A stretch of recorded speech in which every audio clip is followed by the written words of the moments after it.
Oh boy, oh boy, what a game, boys. That's what I'm talking about. Everybody who's talking shit about the Leafs right now, I'm telling you, you're all eating crow. Leafs aren't tough enough. Leafs can't score. Austin Matthews this, Mitch Marner that. What happened? Where are all you right now? Listen, man, the Leafs came to play, and I feel sorry for all you people who are doubting the Toronto Maple Leafs. The Tampa Bay Lightning are not untouchable.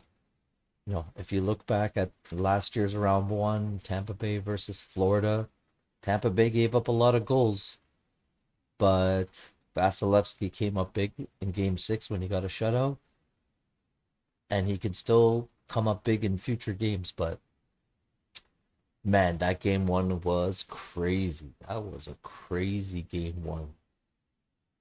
Holy smokes. But, it's I'm not going to go too much into the refereeing. I think Clifford being thrown out and Tampa Bay getting a 5 minute power play. There's a lot of stuff that happened towards the end of that game with Maroon and Corey Perry, and it's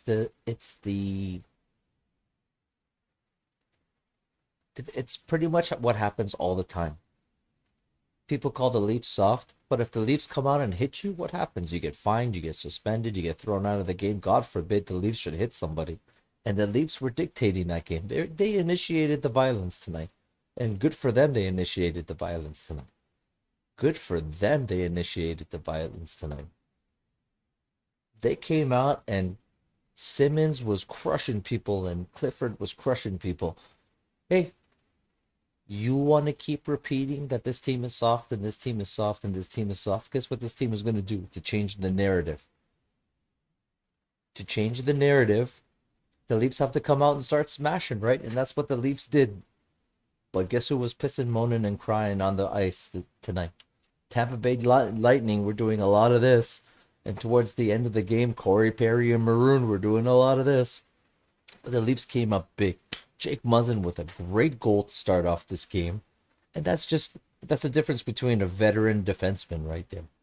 A veteran defenseman will take the opportunity, will see an opportunity to shoot the puck in traffic. And that's what Muzzin does. In traffic, he takes that shot, and Vasilevsky doesn't see it, goes right underneath his glove, and that's goal number one.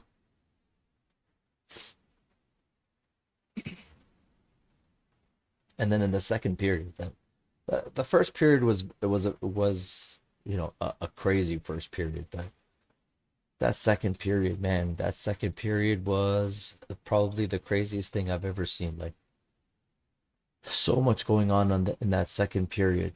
The Leafs get a power play goal, they get a shorthanded goal, and Mitch Marner scores. And thank God Mitch Marner scores, so we don't have to talk about him not scoring in the playoffs anymore.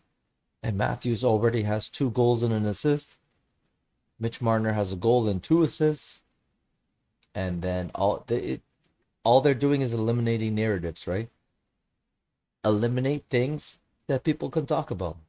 Matthews can't score goals in the playoffs. Well, he got 2. Mitch Marner can't score. He got 1. He got 3 points. And Toronto's penalty killing. It's something I've been talking about a lot. I don't know if you've been listening to my podcast this season. And the PK is something I talk about a lot because it's not so much that I believe defense wins championships, but you have to find a way to generate momentum in a hockey game. Now, you can do it on the power play, you could do it 5-on-5, you could do it 4-on-4, you could do it shorthanded. And the Leafs all season, being that they lead the NHL in shorthanded goals, have taken the opportunity while they're shorthanded with their speed to create opportunities and build momentum. And, that 5-minute power play that the Tampa Bay Lightning got, they screwed up. The Leafs had more chances on that 5-minute power play. They had a better expected goals on that 5-minute power play. Man, what a game. And Soup played a very good game, made some big saves. Uh, he made some big saves. He looked like he was on top of his game. He was focused, he was dialed in. And, I don't want to toot my own horn, but I've been saying this defense without Hall in it, with Muzzin healthy, look out. And tonight, they were big, they were heavy, they were hitting. What a game. Absolutely. What a game, man. Holy smokes. I've been talking about this defense ever since the trade deadline when we got Gio and then Labushkin was already in the lineup. I said this defense was going to be crazy. Get Hull out of the lineup and let Muzzin play with Brody. And oh my God, this defense is probably the best defense I've seen in my lifetime. I don't know if you guys agree, but this defense is the best defense I've seen in my lineup. They can make the game real easy for you. Big, heavy, moving guys out, breaking up, and the shot blocking tonight. Holy smokes, the shot blocking tonight. The shot blocking is crazy. What a game.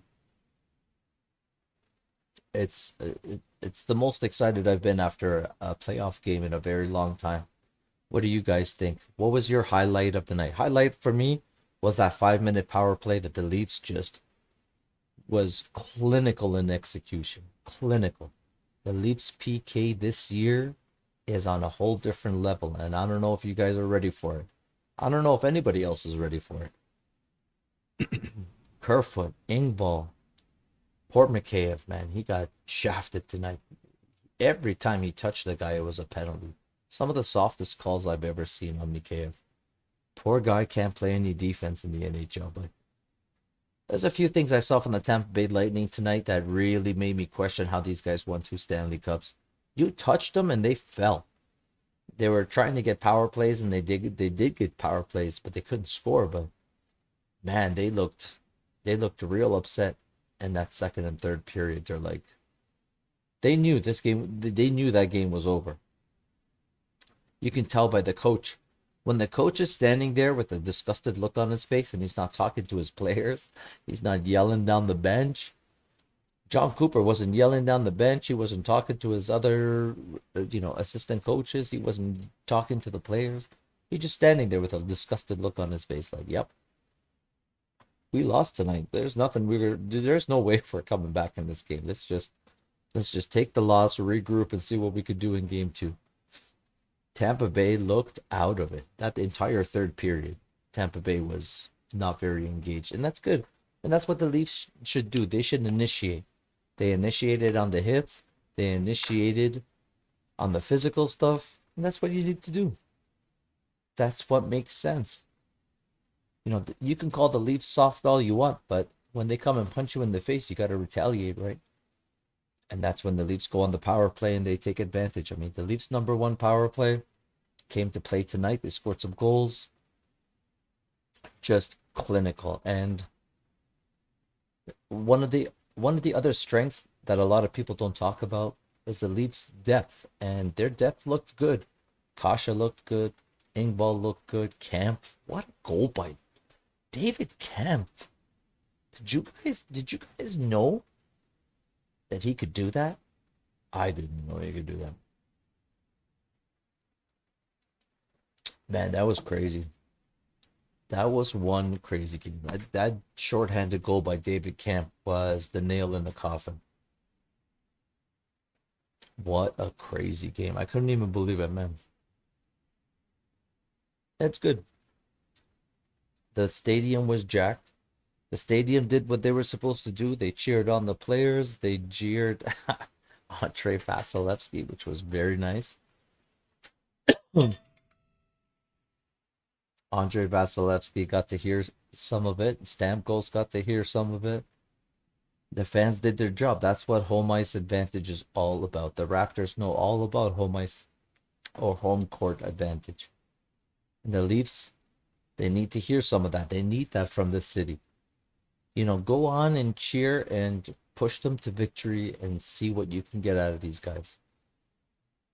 because they're good. They're real good. They've proved it